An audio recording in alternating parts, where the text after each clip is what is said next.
Bonjour à tous, c'est Lothar Killer qui vous parle pour une nouvelle vidéo découverte aujourd'hui consacrée au magazine Lego Ninjago officiel sorti au mois d'octobre 2023. Il coûte donc 6,99 et c'est vrai qu'effectivement les prix ont quand même augmenté, hein. Pendant une époque c'était quand même 6,50, maintenant c'est 6,99, ça reste quand même un peu cher, on va pas se mentir. Et bref, un magazine qu'on pourra retrouver que vous pourrez retrouver chez vos marchands de journaux, maisons de la presse, rayons de presse d'hypermarchés et de magasin culturel, voilà. Donc bien sûr, nous, dans cette vidéo, comme d'habitude, on va eh bien découvrir ensemble le contenu du magazine ainsi que du jouet inclus et de la petite carte à jouer et à collectionner, comme c'est marqué ici.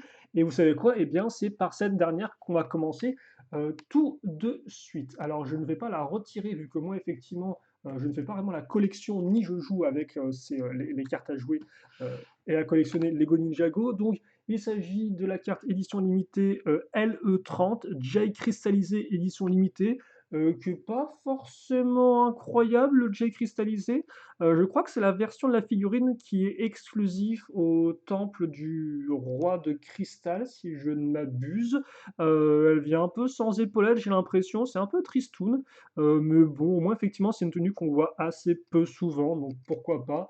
Et le petit contraste doré bleu foncé rend plutôt bien, même si le bleu foncé est quand même une couleur qui, bah, comme le nom l'indique, assez foncé. Donc c'est vrai qu'on perd un peu les détails de l'image et de la tenue avec eh bien, cette carte-là. Donc bien sûr, c'est tiré de la série 6 des cartes à jouer et à collectionner comme indiqué à ce niveau. Et donc maintenant, on va passer eh bien, à la figurine qui, elle, va être relativement un peu plus intéressante car en effet, la carte à jouer, elle, met en avant donc effectivement la saison cristallisée, hein, donc qui était la saison sortie en fin d'année 2022. Voilà, c'était la seconde vague de l'année 2022. C'était aussi un peu la fin d'un arc narratif pour Ninjago, commencé, ma foi, alors pour certains éléments en 2019 et pour d'autres carrément des éléments qui trouvaient leurs origines dès 2011. Et puis effectivement, là en 2023, eh bien, on a eu le début d'un nouvel arc narratif sobrement intitulé Dragon's Rising, qui se passe eh bien, des années après, avec eh bien, des vieux personnages, hein, donc les vieux personnages qu'on aime et qu'on connaît bien, mais aussi des nouveaux personnages, comme ça va être le cas avec eh bien, la surprise du jour. Oui, c'était une transition un peu compliquée, mais on y est arrivé. Alors, je vais retirer bien sûr toute cette petite partie collante, voilà, proprement. Et donc effectivement, ce sera Arin. Donc Arin qui est l'un des nouveaux ninjas, hein, des nouveaux apprentis ninjas, pourrait-on dire plutôt, de cette nouvelle saison, donc Dragon's Rising, enfin de ce nouvel arc narratif Dragon's Rising, car effectivement Dragon's Rising, c'est entre guillemets maintenant le sous-titre de Ninjago, et donc effectivement il y aura plusieurs saisons de Dragon's Rising, hein, dans l'idée, pour faire simple, pour ceux qui auraient toujours pas un peu suivi. Et d'ailleurs, à noter que la seconde partie de Dragon's Rising, de la première saison, eh bien, est sorti au moment où je fais cette vidéo. Logiquement, c'est sorti, je crois, le 12 ou 13 octobre, un truc comme ça. En tout cas, moi, je sais que je l'ai vu en version anglaise, mais je pense que vous pourrez la retrouver en français aussi sur l'application Oku, ainsi que peut-être la chaîne YouTube et le site internet Oku, bien évidemment, donc de France Télévisions. Là encore, n'hésitez pas à me dire si je me trompe ou pas, hein, mais moi j'ai cru comprendre ça, c'est vrai qu'après je me suis pas renseigné, j'ai vu la série en anglais et j'ai pas cherché à savoir si c'était sorti en français ou pas, mais je pense que c'est le cas. En tout cas, les épisodes logiquement devraient être trouvables gratuitement et légalement et c'est plutôt cool, vu qu'effectivement la saison, ma foi, est relativement intéressante, mais ça on aura l'occasion d'en reparler peut-être lors de prochaines vidéos. En attendant, ce qui va nous occuper donc aujourd'hui, ça va être eh bien, Harin, donc notre apprenti ninja avec sa jolie couleur orange. D'ailleurs, c'est plutôt cool parce que vous remarquez que sa tenue, on retrouve le dragon, un peu les formes de dragon qu'on avait vu apparaître avec Ninjago Legacy, hein, la vague de 2019, qui était un peu une sorte de best-of, refonte, remake d'anciens modèles Lego Ninjago assez populaires et assez iconiques, on va dire ça comme ça. Donc voilà, l'arrière la tenue aussi qui met en avant bah, l'arrière du dragon justement, avec écrit ici Harin en ninjagon. Donc une tenue vraiment chouette avec des belles couleurs. Vient ensuite la pièce d'épaulette qui fait aussi office de foulard et de fourreau, même si là on n'aura pas d'arme pour mettre dans le double fourreau à l'arrière. La petite tête de Harin, donc un jeune homme, ma foi, assez fraîche, avec des petites cicatrices. D'ailleurs, je me demande s'il y a des cicatrices ou pas dans la série télévisée, je m'en souviens plus du tout. Est-ce qu'ils nous auraient refait une caille avec genre des cicatrices dans la version figurine, mais pas dans la version série télévisée? Je ne sais pas, je ne sais plus en tout cas. En tout cas, c'est bien parce que ça permet de le distinguer quand vous rajoutez eh bien, le haut de sa cagoule, comme pour le marquer, eh bien, est orné de petites cornes, justement. Alors j'aurais dit cornes de démon, mais de base, c'est pas un démon, Harry, c'est un gentil. Voilà, des petites cornes. Plutôt cool, hein, avec cette petite plaque en métal. Et donc, Arin va venir avec une arme qui est exclusive à ce modèle-là, entre guillemets, ou plutôt qui est une variation d'arme exclusive, dans le sens où on va prendre donc un pistolet rétro-futuriste, donc qui fait penser un peu à la science-fiction des années 40-50, quoi. Voilà. Ensuite, on va mettre, donc ça, je crois que c'est une coquille d'œuf brisée, ou un truc dans ce style-là, ça fait aussi office de couronne, si je ne me trompe pas. Je ne sais pas dans quelle utilité c'est apparu pour la première fois. Et ensuite, on va prendre donc cette pièce-là. Et cette pièce-là, de base, effectivement, eh bien, c'est l'arme que a Harin dans les sets. Donc, c'est une sorte un peu de fouet, enfin de fouet, de grappin mélangé avec une sorte de fouet, tout simplement. Voilà, donc c'est flexible, hein. Sauf que là, effectivement, eh bien, vous allez la raccrocher directement au pistolet. Et ça, c'est intéressant de noter parce qu'en effet, dans la série télévisée, eh bien, Harin, il a une sorte de petit pistolet grappin. Sauf qu'en effet, dans les sets, eh bien, ils ont juste donné cette espèce de grande pièce-là sans pistolet. Donc là, ils ont essayé de recréer un peu ce qu'on a dans la série télévisée, avec ça qui fait un peu office de petite ouverture, je pense, de petite porte qui s'ouvre et qui peut se refermer, et aussi un peu d'éclat, comme s'il y avait une sorte un peu de projection. Et c'est plutôt cool. Bon, après, l'usage d'un pistolet rétro-futuriste, pourquoi pas, le fait qu'on ait aussi trois couleurs distinctes est un peu particulier, mais au moins c'est plutôt cool, vu que eh bien, c'est plus fidèle à la série télévisée que ce qu'on a eu dans les sets. Et encore, je rappelle que les deux sont plus ou moins faits parallèlement, donc des fois il y a des choses qui apparaissent dans la série télévisée et pas dans les sets, et inversement. Hein, de base, après, ça reste quand même avant tout des jouets, quoi. Voilà. Donc peut-être qu'effectivement, dans la série télévisée, ils sont donné un truc qui est un peu plus photogénique et ils ont créé cette espèce de pistolet grappin que là, on retrouve en jouet dans cette surprise-là. Bon, bien sûr, là encore, c'est une arme qui fait à peu près 15 km de long, donc autant vous dire que ça ne tient pas, à moins de le mettre vraiment en arrière, notre petit Harin. Et donc justement, pour ceux qui se demanderaient pour Harin, où est-ce qu'on pouvait le trouver hormis ça dans les boîtes de jeux? Eh bien, vous aviez quand même quatre façons de le choper. La moins chère, c'est pour une trentaine d'euros dans un set 4 plus. Je crois que c'est le modèle avec le dragon et Mia, si je ne m'abuse, donc qui coûte ouais, 31 et quelques euros. Après, vous aviez bien sûr le méca transformable de Sora, qui l'a plus dans les 47 et quelques euros. Et après, effectivement, c'était dans le double mecha avec Lloyd, donc ça c'est encore plus cher. Et enfin, dans le Bounty, si je ne dis pas de bêtises. Donc là, c'est encore un peu plus cher, 120 euros si je ne dis pas de bêtises. Donc autant vous dire qu'effectivement, le magazine reste la façon la moins chère de le choper. Après, bon, 7 euros, ça reste quand même assez coûteux, mais pour ceux qui n'auraient aucune envie de se payer l'un de ces autres modèles-là, ça peut être une option. Après, quand même, 4 modèles, c'est pas rien. Il y a quand même des chances que effectivement l'un de ces quatre modèles vous intéresse et que vous essayez de vous le procurer peut-être éventuellement pour Noël ou votre anniversaire. Sans qu'aussi, petit aparté qui n'a rien à voir avec le magazine, mais sachez qu'effectivement au moment où je fais cette vidéo, donc nous sommes eh bien en novembre, début novembre 2023, eh bien n'hésitez pas à aller faire un tour du côté de vos magasins Carrefour. Alors cette vidéo n'est pas entre guillemets une promotion pour eux, mais Carrefour a tendance effectivement à faire des prix extrêmement attractifs pour les modèles Lego avant Noël. Alors il faut savoir que généralement vers décembre, ils remontent les prix à leur prix entre guillemets initiaux, ce que vous pouvez retrouver sur la boutique en ligne officielle de Lego, mais un peu avant ça, effectivement, ils font des modèles moins chers. Par exemple, le mecha de Sora, vous pouvez le trouver, je crois, pour une trentaine et quelques d'euros au lieu de 47 et quelques. Donc ça peut être très avantageux et ça peut aussi être une option pour vous payer des modèles Ninjago avec eh bien, ces nouvelles figurines, dont Harin. En tout cas, j'ai fait le tour. Voilà. Et donc on va pouvoir passer maintenant eh bien, au magazine en lui-même, avec le contenu. Donc, par contre, oui, effectivement, je disais, ouais, Harin, tout ça apparaît dans 4 modèles, etc. Certes, quand même, ça reste eh bien, une chouette figurine à avoir en surprise pour le magazine. Et donc, justement, le magazine nous promet une confrontation dans le ciel. Bah, tu vois, c'est des dragons, donc forcément, ils sont dans le ciel, je suppose. Donc, la première page, entre guillemets, la seconde de couverture, je suppose, effectivement, est une sorte de petit récap du soulèvement des dragons. Qu'est-ce qui s'est passé, hein? Je vous rappelle que un phénomène a été, un phénomène a occurré Un phénomène s'est produit.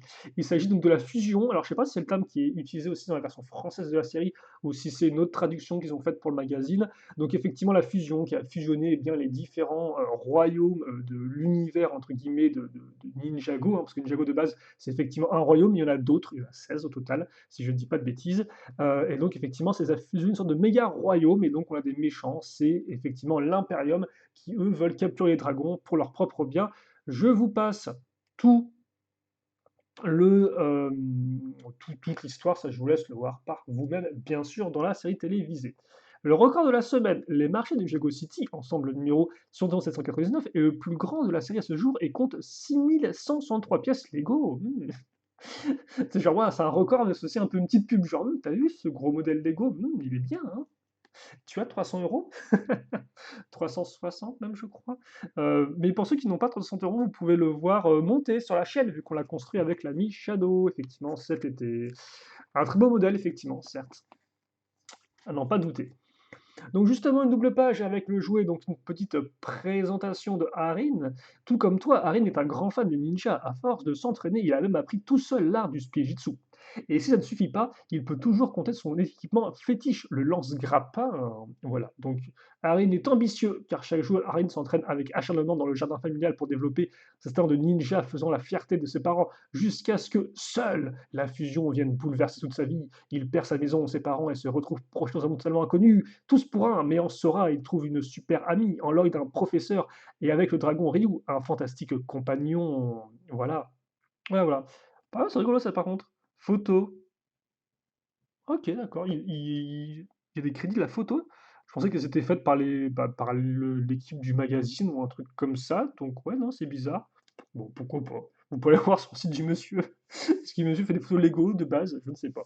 En tout cas, on a un petit jeu sur le côté. Pas d'instruction par contre pour l'assemblage de l'arbre, je suppose que Lego considère que c'est relativement simple. Dans l'atelier de Sora, donc effectivement, bon, on aura des petits jeux, hein, voilà, des petits jeux avec la thématique des nouveaux personnages. Bon, effectivement, le robot transformable, bon là, qui est complètement planqué, hein, mais je suppose qu'on aura l'occasion de le revoir assez proprement lors d'une prochaine page pub, on va pas se mentir.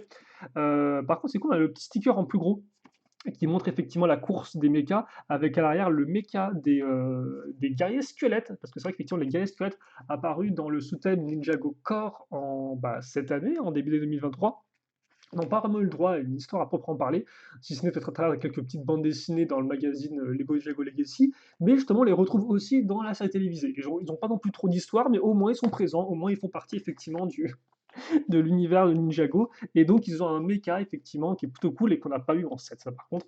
Mais je suis sûr qu'il y a des gens qui ont essayé peut-être de le refaire. Peut-être que Brickley Jones a une chaîne anglophone YouTube qui recrée beaucoup de véhicules et autres créatures et structures de la série, les refera à l'occasion. Voilà, feront ces chouettes méca à roues.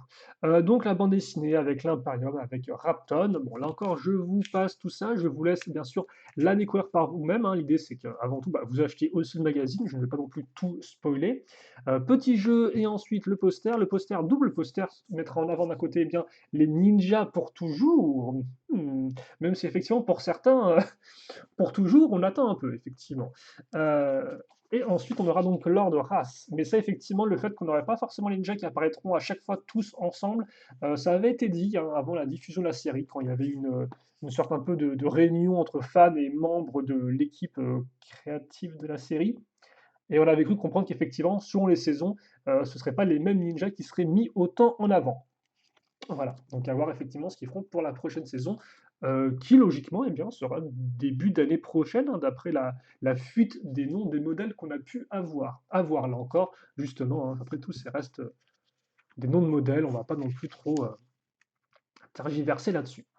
Ok, donc fin de la bande dessinée, on reprend donc des petits jeux double page, voilà, mais pas non. Alors oui, ça c'est plutôt c'est deux pages avec plein de petits jeux, voilà, hein, à différencier des pages, des jeux qui tiennent sur deux pages et qui généralement demandent un dé pour être joué. En parlant de petites pages pub ou pages action, devrais-je dire, voici donc effectivement mis en avant le chien de combat dragon Imperium, voilà, donc qui est plutôt cool comme modèle. Il n'y a pas le prix là, ils nous mettent pas, non, ils ont pas fait. Ils ont pas poussé le bouchon jusqu'à mettre effectivement le prix du modèle, mais pourquoi pas, ça m'aurait été pratique. Je crois qu'il coûte une vingtaine d'euros. Il est plutôt cool, il est relativement différent du reste de la gamme, même si c'est vrai qu'effectivement on a quand même un certain nombre de dragons, de créatures, mais celui-là effectivement, eh bien, nous offre une sorte de chien, un peu une première dans Ninjago? Ah, j'ai peur de dire des bêtises. Il y a bien les chiens du temple du film Lego Ninjago, mais je crois que sinon à part ça, des créatures un peu dans ce style-là, quadrupèdes, dans les modèles Ninjago, je pense que ça doit être, peut-être la première fois, alors une des rares fois où on en a. Vous avez aussi la petite histoire d'où ça vient ça, donc ça je vais pas vous le dire, je vous laisserai effectivement le lire par vous-même, même si je suppose qu'éventuellement alors je sais pas si ma caméra est assez, détail, la résolution est assez grande et c'est pas assez flou pour que vous puissiez lire ça ou pas, mais bon, en tout cas, voilà. Et, attendez, j'ai failli spoiler là. Ok, donc à nouveau d'autres jeux. Et enfin, donc, roulement de tambour, merci. Qu'aura-t-on donc le mois prochain? Ton jouet, ce serait effectivement le chasseur des griffes d'Imperium, ou plutôt un des chasseurs des griffes d'Imperium, avec 9,5 cm de long. Oh, c'est très impressionnant tout ça. Effectivement, c'est sa lance. Avec la nouvelle arme, ce qui est plutôt cool. Par contre, là, j'ai un gros doute parce que je sais qu'il y a certains gardes qui sont plus rares que d'autres. J'étais en mode, est-ce que c'est pas celui-ci qui est un des plus rares avec la visière, le casque doré? Mais non, je crois qu'effectivement, c'est lui. C'est ceux qui ont les casques poil à frire là, les casques casseroles en doré, c'est eux, je crois, les plus rares. Parce qu'il n'y en a genre que un en 7, si je dis pas de bêtises, alors qu'il y a que des mecs avec des casques dorés dans la série télévisée. Mais c'est pas grave, vous pouvez faire des armées avec d'autres personnages, c'est très cool aussi. Et donc vous aurez celui-là. Voilà. Alors par contre, voilà, celui-là, je pourrais pas vous dire s'il est rare ou pas. Mais c'est plutôt cool, donc ça fait un méchant. Euh, ça, ça repart Ninjago. Mais qu'est-ce que je voulais dire surtout? Bah, je ne sais plus du tout. Non, je ne sais plus. Oui, je me demandais si effectivement il y avait eu un autre méchant de l'Imperium auparavant. Dans Surprise. Mais non, je crois que ça, c'est que le troisième numéro qui est basé sur la thématique donc de Dragon's Rising. Je crois que le premier, c'était un des six ninjas. J'ai envie de dire Lloyd, mais je suis pas sûr. Après, on a donc eu Haril, et là, je crois qu'on a un des méchants. Voilà. À moins que je me trompe déjà. Oh, cette mémoire terrible. En tout cas, effectivement, ce sera le 22 novembre qu'on se reverra, ou alors peut-être un peu plus tard, bien évidemment. Des fois, je vais pas le jour même, et des fois, effectivement, même j'oublie un peu d'y aller, ou même des fois, quand j'y vais, bah, ils n'ont pas le magazine, donc j'ai un peu la flemme d'aller voir chez d'autres buralistes. En attendant, effectivement, ce sera donc fin novembre pour ça. Je pense qu'entre-temps, on aura peut-être le prochain magazine. Ah bah oui, on l'aura en fait. En vente dès le 2 novembre. Bah oui, oui, bah c'est cette semaine, bah c'est terrible. Ok, bah c'est peut-être que ça, effectivement, on l'aura prochainement aussi. Donc, le magazine Legacy et une petite pub pour les jeux de cartes. Et je crois qu'on a fait le tour. Alors encore 17 minutes. À chaque fois, ça me tue parce que je suis en mode, mais en fait, vous auriez pu regarder un épisode complet de la série animée Ninjago, vu qu'effectivement Dragon's Rising est revenu au format de 22 minutes par épisode. Donc à chaque fois, je suis en mode genre, je m'en veux un peu de leur avoir pris, de vous avoir pris 20 minutes de votre temps pour vous parler de la figurine et du magazine. Mais bon, j'espère quand même que c'était appréciable. Le magazine m'a l'air plutôt cool. L'histoire, j'ai pas trop vu. Ça a l'air d'être les Raptons qui attaquent des dragons dans les airs, donc ce qui est au final ce qui fait le mieux. Effectivement, il fait beaucoup ça dans la série. En tout cas, au début de la série, il le fait effectivement. Peut-être que c'était un peu une sorte de recréation de ça, mais en format bande dessinée. En attendant, nous, on va se quitter là-dessus. J'ai peut-être encore plus avancé notre ami Harim pour qu'on le voit bien, malgré son espèce d'arme de l'enfer, là. Attendez, est-ce que je peux la mettre genre contre lui ou ça va être extrêmement moche? Je pense que ça va pas être dingue. Non, c'est pas dingue du tout, effectivement, je confirme. Donc on va juste mettre Arin là et bon, s'il y a son arme qui est coupée, c'est pas grave. Parce que compte, nous, c'est qu'on voit ce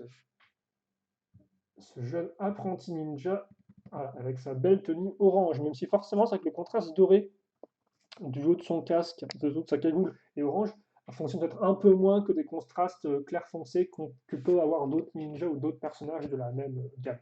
Quoi qu'il en soit, effectivement, voilà pour ce magazine. J'allais vous demander effectivement quel était votre préféré entre Arin et Sora, mais on va peut-être pas jouer à ce petit jeu-là. Il n'y aura pas de préféré, il n'y a pas de façon d'avoir préféré. On peut aimer les deux aussi en même temps pour pour ce qu'ils apportent. On aurait aussi pu parler de quel est votre nouveau personnage préféré, mais ça risque peut-être un peu de spoiler pour ceux qui n'ont pas encore vu la seconde partie de la saison.